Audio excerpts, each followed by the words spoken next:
ঢাকা-চট্টগ্রাম মহাসড়কের কুমিল্লার অংশে সৌন্দর্য বর্ধনে বৃক্ষরোপণ কর্মসূচির উদ্বোধন করেছে সড়ক ও জনপথ বিভাগ।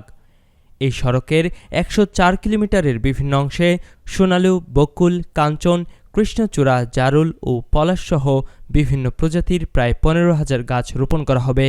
১ এপ্রিল বুধবার দুপুরে মহাসড়কের কুমিল্লা সদর দক্ষিণ উপজেলা পরিষদের সামনে এই বৃক্ষরোপণ কর্মসূচির উদ্বোধন করা হয়। সড়ক ও জনপথ বিভাগ জানায়, সরকারের নির্বাচনী অঙ্গীকার অনুযায়ী ৫ বছরে ২৫,০০০ বৃক্ষরোপণ কর্মসূচির অংশ হিসেবে ঢাকা-চট্টগ্রাম জাতীয় মহাসড়কে এই উদ্যোগ নেওয়া হয়েছে।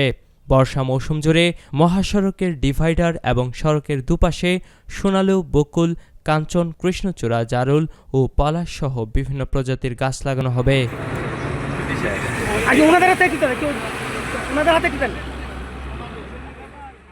উদ্বোধন কর্মসূচিতে উপস্থিত ছিলেন কুমিল্লার অতিরিক্ত জেলা প্রশাসক সাইফুল ইসলাম, সড়ক ও জনপথ বিভাগের নির্বাহী প্রকৌশলী খন্দকার গোলাম মোস্তফা, কুমিল্লা হাইওয়ে রিজিয়নের পুলিশ সুপার শাহিনুর আলম খান, সড়ক ও জনপথ বিভাগের উপবিভাগীয় সহকারী প্রকৌশলী আদনান ইবনে হাসান, মোহাম্মদ শফিকুল ইসলাম ভূঁইয়া, কুমিল্লা সদর দক্ষিণ উপজেলা বিএনপির সভাপতি অ্যাডভোকেট আক্তার হোসেন ও কুমিল্লা সদর দক্ষিণ উপজেলা প্রশাসন। কুমিল্লার কাগজ নিউজ ডেস্ক।